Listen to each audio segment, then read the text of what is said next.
Hello विद्यार्थी मित्रों, धोरण 4 इंग्लिश विषय में आज આપણે एक्टिविटी 13 ની વાર્તા શીખીશું। પાન નંબર 24 પર એક્ટિવિટી 13 ની વાર્તા આપણે શીખીશું। વાર્તાનું નામ છે જમ્બો મીટ્સ મોન્ટી, એટલે કે જમ્બો મોન્ટીને મળે છે ત્યારે તેઓ કેવી વાત કરે છે તે આજે આપણે ભણીશું। Jumbo meets Monty. ઓકે, તો ચલો અહીંયા ધ્યાન આપો। બમ બમ બમરા બમ, બમરા બમરા બમ, I have come a long way with my little drum. જો શું કહેવા માંગે છે ગુજરાતીમાં, તો બમ બમ બમરા બમ, બમરા બમરા બમ। I have come a long way એટલે કે હું લાંબેથી આવ્યો છું, ઘણે દૂરથી આવ્યો છું। વિથ માય લિટલ ડ્રમ એટલે કે મારું નાનું ડ્રમ લઈને, મારા નાના ડ્રમ સાથે। નેક્સ્ટ જુઓ, જૂન જૂન ઝુંઝરા જૂન, ઝુંઝરા ઝુંઝરા જૂન, we have come a long way just to have some fun. We have come a long way એટલે કે અમે પણ લાંબેથી એટલે કે અમે પણ દૂરથી આવ્યા છીએ ફક્ત થોડી મજા કરવા માટે।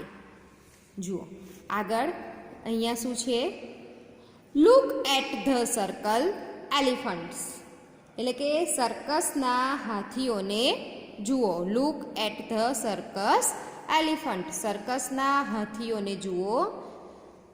They are Mumbo, Jumbo and રમ્બો।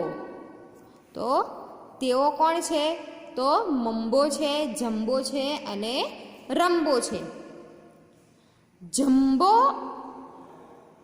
Is standing in the middle એટલે કે જમ્બો વચ્ચે ઊભો છે। જુઓ આ એલિફન્ટ છે તે જમ્બો છે, વચ્ચે ઊભો છે। He has a drum, he has a drum, he is very naughty. જુઓ તેની પાસે ઢોલ છે, ડ્રમ છે અને તે ખૂબ જ નોટી છે। નોટી એટલે કે તોફાની છે। હવે જુઓ અહીંયા શું સૂચના આપી છે કે આ પાન ઉપર આવતા એ, ઓ અને યુ ફરતે ગોળ કરવાનું છે।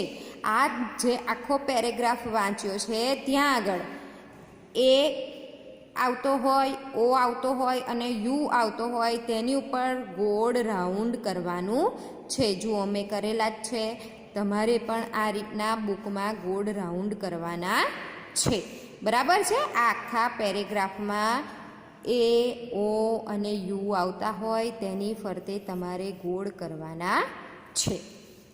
નેક્સ્ટ પેજ જુઓ, પેજ નંબર 25 એટલે કે 25। જુઓ આ સર્કસનો આખો માહોલ ઊભો કર્યો છે, સર્કસનું આખું ચિત્ર છે તે જુઓ દરેક જણ। ચલો નેક્સ્ટ આપણે વાંચીશું, now the circus is over એટલે કે હવે સર્કસ પૂરું થયું। Jumbo is in the tent એટલે કે જમ્બો તંબુમાં છે। જુઓ તંબુમાં છે જમ્બો, હા તો jumbo is in the tent, tent એટલે કે તંબુ, જમ્બો તંબુમાં છે। He is looking out of the tent, he is the looking tent એટલે કે તે તંબુમાંથી જુએ છે। Jumbo is in the tent, he is looking out of the tent તે તંબુમાંથી જુએ છે। હી ઇઝ હંગ્રી, હંગ્રી એટલે ભૂખ્યો, તેને ખૂબ જ ભૂખ લાગી છે, તે ભૂખ્યો છે। હી વોન્ટ્સ સમ ફૂડ તે કંઈક ખાવાનું જુએ છે। આ અરે વાહ એટલે કે આ There are some nice bananas. અરે વાહ, આ સરસ કેળા છે, તેને બનાનાસ દેખાય છે. જુઓ અહીંયા બનાનાસ છે તે તેને દેખાય છે. But how can Jumbo get them? પણ જમ્બોને તે કેવી રીતે મળશે? જુઓ, but how can Jumbo get them? તે બનાના છે, તે કેળા છે, તે જમ્બોને કેવી રીતે મળશે? તે પ્રશ્ન છે. નેક્સ્ટ પેરેગ્રાફ જુઓ. Now Jumbo is running away from the circus. એટલે કે હવે જમ્બો સર્કસમાંથી ભાગી રહ્યો છે. All the sleeping suddenly. બધા શાંતિથી સૂતા છે. Jumbo is going away from the tent.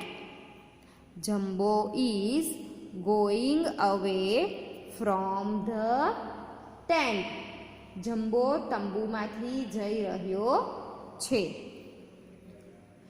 He is holding the bells. He is holding the bells.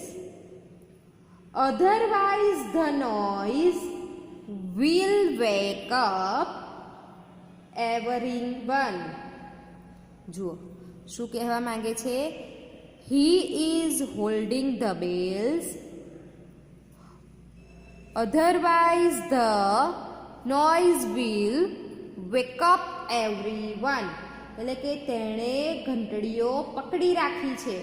કેમ પકડી રાખી છે? કેમ કે ઘંટડીઓનો અવાજ આવે તો બધા જાગી જાય. જુઓ આ ઘંટડીઓ છે તે તેણે તેના બે હાથથી, એટલે કે તેના હાથીને હાથ તો હોય નહીં પણ તે તેના પગના ઉપયોગથી ઘંટડીઓ છે તે પકડી રાખી છે. શા કારણે? કેમ કે બધાને એ ઘંટડીના અવાજથી બધા જાગી ન જાય તેથી તેણે ઘંટડીઓ પકડી રાખી છે. હવે જુઓ અહીંયા શું સૂચના છે? આ પાન ઉપર આવતા સી, ઈ અને જી ફરતે ગોળ કરવાના છે. ધ્યાનથી જુઓ, આ પાન પર આવતા સી, ઈ અને જી ફરતે તમારે ગોળ કરવાના છે. જે મેં ગોળ કરેલા છે તે રીતના તમારે પણ ગોળ કરવાના છે. બરાબર.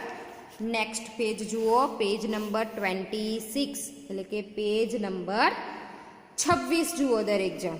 વાવ, અહીંયા બનાનાસનું પિક્ચર આપ્યું છે. જુઓ જમ્બો બનાનાસ ટ્રી આગળ આવી ગયો છે. જુઓ ચલો નેક્સ્ટ પેરેગ્રાફ આપણે વાંચીએ. નાવ Jumbo is very near the tall banana tree. શું કહેવા માંગે છે? હવે જમ્બો કેળાના એક ઊંચા ઝાડની ખૂબ જ નજીક છે. જુઓ ઊંચું બનાનાનું ટ્રી છે, બનાનાનું ઝાડ છે તેની ખૂબ જ નજીક છે. He loves banana and he is hungry too. તેને કેળા ખૂબ જ ભાવે છે અને તે ભૂખ્યો પણ છે. Oh, what is Jumbo doing now? જુઓ શું કહેવા માંગે છે? Oh, what is Jumbo doing now? Oh, હવે જમ્બો શું કરી રહ્યો છે તે જોવાનું છે. He cannot reach the bananas. તે કેળા સુધી પહોંચી શકતો નથી. અરે રે, જમ્બો છે તે કેળા સુધી પહોંચી શકતો નથી. They are so high. They are so high. તે ઘણે ઊંચે છે. He is shaking the tree hard. એટલે કે તે જોરથી ઝાડ હલાવી રહ્યો છે. કેળા ઘણે ઊંચે હતા તેથી જમ્બો છે તે શેકિંગ ધ ટ્રી, શેકિંગ એટલે કે હલાવવું, તો તે જોરથી ઝાડને હલાવી રહ્યો છે. He thinks the bananas will fall down from the tree. He thinks the bananas will fall down from the tree. એટલે કે તેને લાગે છે કે કેળા ઝાડ ઉપરથી નીચે પડશે. જુઓ, જમ્બો છે તે ઝાડ સુધી પહોંચી શકતો નથી, તેથી તે શું કરે છે, ઝાડની પાસે જઈ અને ઝાડ છે ખૂબ જ હલાવે છે, ખૂબ જ જોરથી હલાવે છે. કેમ કે તેને એવું લાગે છે કે ઝાડ હલાવીશ તો કેળા નીચે પડશે. હવે અહીંયા જુઓ શું સૂચના છે.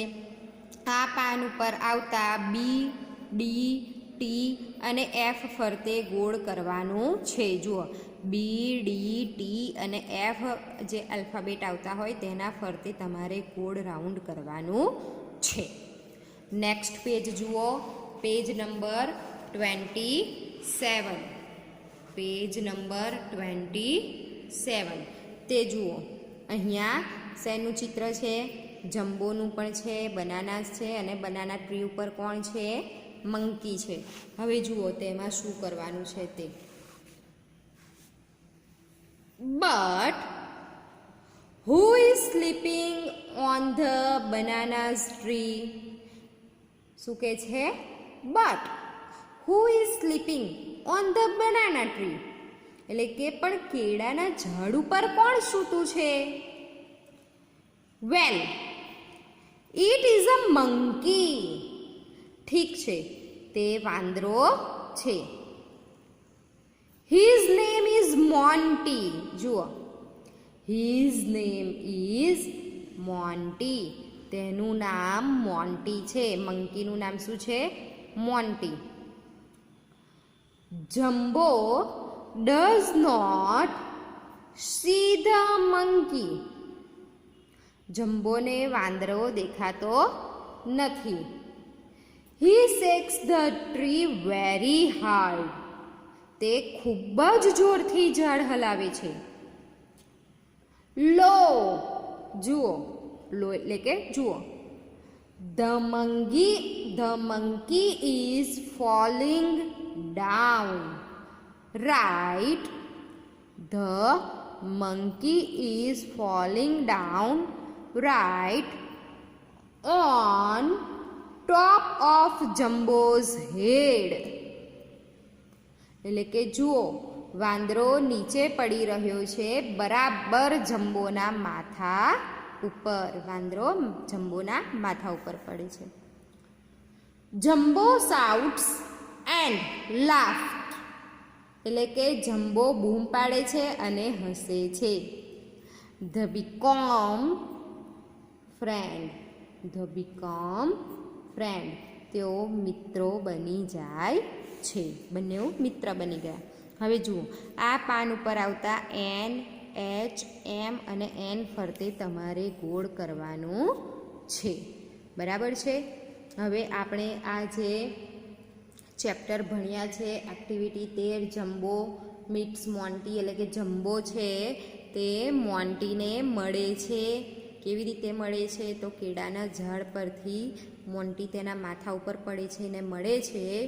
તો આ જે વાર્તા છે તે વાર્તામાં તમારે જે સૂચના પ્રમાણે આ રીતના જે આલ્ફાબેટ્સ પર ગોળ કરવાના છે તે જાતે તમારે ચોપડીમાં કરવાના છે.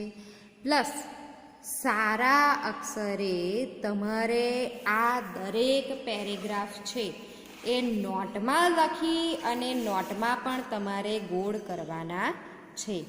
આખો પેરેગ્રાફ, આ પેરેગ્રાફ છે, આ પેરેગ્રાફ, આ છે તે બધા જ પેરેગ્રાફ તમારે નોટમાં લખવાના છે અને નોટમાં પણ આ રીતે આલ્ફાબેટ મુજબ ગોળ કરવાના છે. તેના હાર્ડ વર્ડ્સ આપણે ફરીથી શીખીશું, બીજા નેક્સ્ટ લેક્ચરમાં શીખીશું. ત્યાં સુધી તમારે આટલું કામ કરવાનું છે. નેક્સ્ટ લેક્ચરમાં આપણે ફરી મળીશું. ત્યાં સુધી ઘરે રહો, સુરક્ષિત રહો અને ભણતા રહો. બાય. Thank you.